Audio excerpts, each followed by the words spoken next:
episode of Garage Topics. Today, I've kind of got like a midlife, quarter-life crisis, and I bought a UTV. And if you're like me, like I was before, I thought UTVs were just for drinking beer and going slowly over rocks.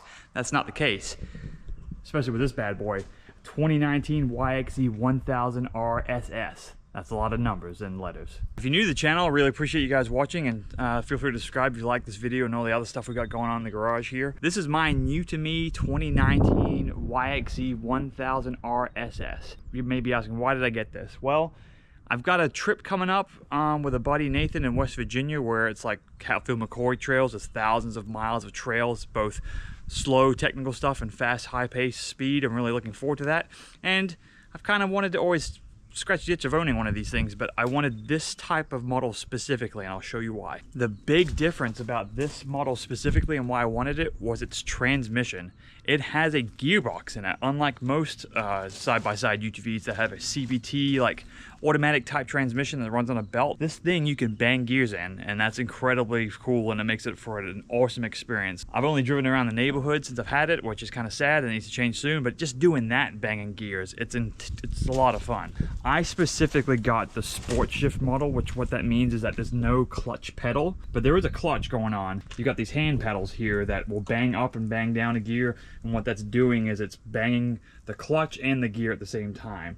And so you can actually get a model where there is full-on clutch pedal, a third pedal, like the main pedal in vehicles, that you bang gears up and down.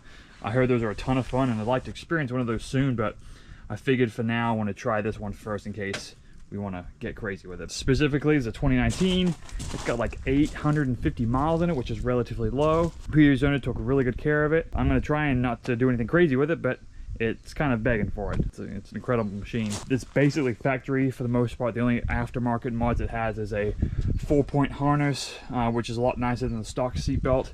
It has a sound bar, which I'm probably going to get rid of. It nicely has a windshield and roof setup, which I can enjoy, or if I want to take it off, it just flips up. Oh, also, it's got a winch. I don't think I'll need it, but you never know, and I'm glad to have it. And it's really cool. It's a factory Yamaha Warn collaboration winch, and it fits in there rather nicely. It looks pretty cool. So if you're in the market for one of these YXZ1000s, a couple of quick notes. They came out in 2016. This video is made in 2024. They're still making them, but they've made some changes over the years.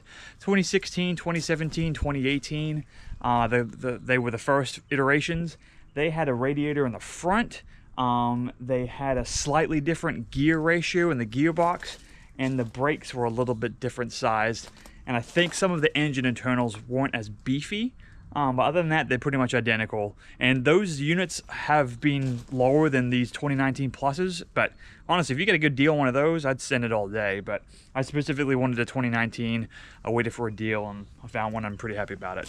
What's really neat about these, this one here, is that the internals of them are strong. I believe the crank is forged, if not the pistons, but guys have turbo systems on these, and I think this thing makes maybe 110 horsepower stock, which doesn't sound like a lot, but when you've got a direct gearbox transmission, it's very quick for what it is. But you slap a turbo system on this and start tuning it and making 250 plus horsepower on a 1,400 pound rig, this thing would be no joke. But there's tons of space for activities, which I really enjoy. It's got this cool color. You can get them in a bunch of different colors, but this is like a Nardo gray with a green kind of sticker match setup. I dig it. And then obviously the interior is kind of the same color theme as well. Both on the front and the rear has these beefy Fox shocks that are fully adjustable. I haven't messed with any of the rebound settings on it at all, but you can raise it, you can lower it if you want. So not only does the front have that, but the rear has the same setup to my knowledge as well, maybe a little bit longer. Look at all that adjustment range you got. Again, on this side, tons of room for activities. It looks pretty easy to work on this thing. Heaven forbid you don't need to. It's pretty neat. The rear brake is like a diff brake, so you got the rotor there and the pad, which is pretty cool. Like I said, this is in pretty good shape for being 5 years old at the time of this filming. Nothing crazy. Small little dent here, but it's meant to go off-road and have fun with, and I couldn't be mad at that. I'm going to get some footage of this taken to the West Virginia trip, but before I do that, I kind of wanted to just introduce it and explain why I picked the YXZ1000 and specifically why I picked the 2019 and up. the most favorite part of this unit is when you're driving it and hearing the gearbox whine and banging gears. So what I'm gonna do, I'm gonna start it up and let it warm up for just a little bit, and then we'll just take it around the neighborhood so you can hear and see what's going on with the gearbox in this, because it's incredible.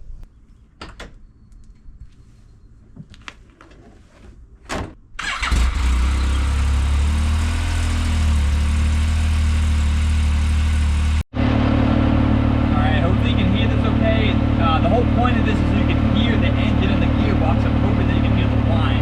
I'm not wearing a helmet because we're literally going to be going in our neighborhood, so I'm not doing anything crazy, and I'm not trying to piss off my neighbors. So let's take this thing for a quick spin, just so you can hear the gearbox whine and see how fun this is. Like, banging of the gears is what makes it pretty awesome. Slow it in reverse, and it kind of has like a slipper clutch, so you give it gas while it slips the clutch a little bit.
I hope this came through the audio, how freaking cool this thing sounds. Like I said, we're gonna actually fully take this on the trail in West Virginia. I'd really like to take it out somewhere locally here in Bowling Green before then to kind of get a feel for it and kind of test some of the limits before I go out in the middle of nowhere in West Virginia, but we'll see. Man, I just wanted to share how cool this thing sounds, and if you're on the fence about buying UTV, check out one of these YXZs. Not only do they sound cool, but they have a good track record of being reliable as well, which is the main reasons why I decided to pick one up. That's all I got. Thanks a lot for riding along with me. Hopefully you guys had fun checking this thing out, and if you got any questions about these units specifically, I know a decent amount now, but I'll know even more as we start to push these off-road and on trails and stuff. So thanks a lot for watching. Make sure you go to the doctor, stay safe, keep it real. Peace out.